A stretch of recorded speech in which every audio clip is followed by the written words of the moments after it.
The Saudi Pro League's assault on the football transfer market was undoubtedly the summer's biggest story. Some of the best and most high-profile footballers in the world decided to make the switch to the Gulf state, decisions that they've no doubt been very well criticised for.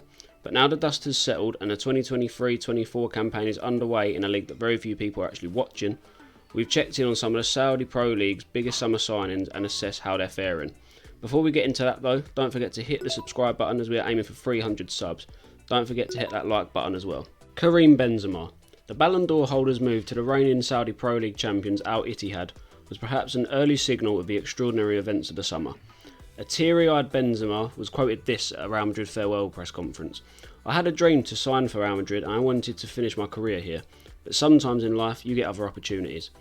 Karim has notched 3 goals and 2 assists in 7 appearances for Nuno Espirito Santo's side, who sit 4th in the table.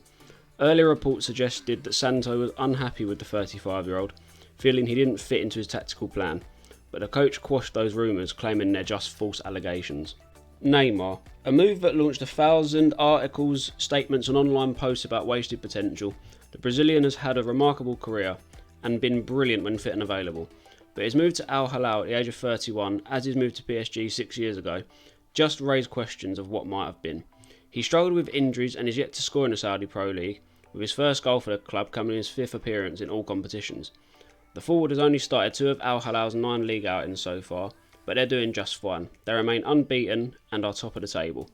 Neymar is still getting Brazil call-ups and looks set to feature for the squad in next summer's Copa America, the trophy he missed out on in 2019 because of a pre-tournament injury. Sadio Mane. It's only a year ago that Mane was still considered one of the very best forwards in the world. After an underwhelming season with Bayern Munich, which saw him reportedly have a bust-up with former Man City forward Leroy Sané, the 31-year-old decided to leave the elite European game behind for a mega paycheck with Al Nassr. Only former Lyon forward Moussa Dembele and his teammate Cristiano Ronaldo have scored more Saudi Pro League goals this season than the Senegal international. Mane has notched 7 goals and 2 appearances in 12 appearances in all competitions. Mane has certainly settled in at Al Nassr and is a great poster for other players to make the jump over to Saudi Arabia, as Mane has shown no slowing down in his goal scoring ability despite earning way more than he ever has in his career. And if you haven't already, hit that like button as it really helps us out. Riyad Mahrez. Al Ahly made a number of headline making moves in the summer, but none more so than signing the Algerian fresh from his role in Manchester City's historic treble. The Saudi Pro League has been attracting significant talent with its robust growth and high level competition. I am thrilled to be part of this evolution and contribute to Al Ahly's pursuit of success. Al Ahly are newly promoted to the Saudi Pro League, but are undoubtedly among the nation's biggest clubs and one of the 4 taken over by the Public Investment Fund over the summer. This also includes Al-Ittihad, Al Nassr and Al Hilal. Mahrez is doing respectably enough, with 3 goals and 4 assists in 9 Pro League games to date. Al Ahly sit 4th in the table, 4 points off the top spot. Alan St Maximin. Lining up alongside Mahrez at Al Ahly is the former Newcastle fan favourite. Let's agree to raise an eyebrow and move on at the Magpies' biggest sale of their new era being to a fellow Public Investment Fund backed club. The Frenchman is embracing his life in a new environment and appears to have genuinely bought into the challenge. He's scored just 1 goal in 8 appearances so far, but it was a belter of a match winner and a 3-2 win, but has however put in a number of great performances in the Saudi Pro League. St Maximin has never been known for his numbers in terms of stats, but he is a constant headache for defenders with his pace and insane dribbling ability. Do you think St Maximin will be a success in Saudi? Let us know in the comments below. Roberto Firmino. Completing the front 3 alongside St Maximin and Mahrez is modern day Liverpool legend Roberto Firmino. It looked as though the Brazilian might join a big European club when his contract expired at Anfield, with both Barcelona and AC Milan both linked. But it wasn't a major surprise he ended up in Saudi given the cash on offer. Captain of Al Ahly, Firmino has 3 goals and 2 assists in his first 9 appearances for the club, and he looks to be a fan favourite with the Al Ahly faithful. He has picked up where he left off with the Reds, as he is not only scoring goals but setting them up. The 32-year-old signed for free last summer and has penned a deal with Al Ahly until the end of the 25-26 season, so there are still many more years of Firmino in Saudi. N'Golo Kante. The World Cup winner has played almost every minute of Al-Ittihad's Saudi Pro League campaign so far, having struggled so badly with injuries during his last couple of seasons with Chelsea. The Frenchman has since kept injury-free, which is a massive plus for Al-Ittihad fans, as his injury record would have been a major concern before the season started. He seems to have formed a great partnership with Fabinho, who is next up on this list. The 32-year-old agreed a 2-year deal in the summer, and is reportedly earning a cool $480k per week with the Tigers. Fans will hope he keeps up his performances and body condition throughout his contract with the club. Jota.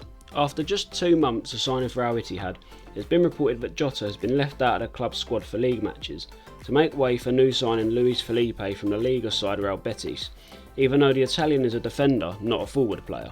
All 5 of the 24-year-old's appearances for Al Ittihad have been off the bench, and he's been missing entirely from their last 7 matchday squads. Jota left the Al Hilal match due to injuries and is currently improving continuously, says Nuno Espirito Santo. He remains contracted at Al Ittihad until 2026, but it's expected that he will return to Europe in January. Tottenham have been closely linked, with reports that Ange Postecoglou is keen to reunite with the former Celtic winger. Could you see Jota at Tottenham? Let us know in the comments below. Sergej Milinkovic-Savic.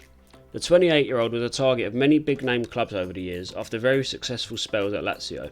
Lazio are really struggling without their dynamic midfield talisman this season, but how is the man himself doing? Milinkovic-Savic tends to line up alongside Ruben Neves at the base of midfield for table toppers Al Hilal and has comfortably adapted to his new surroundings. The Serbian international recently scored twice in a 3-0 victory at relative minnows Al Okdud, bringing his numbers up to 2 goals and 2 assists from midfield.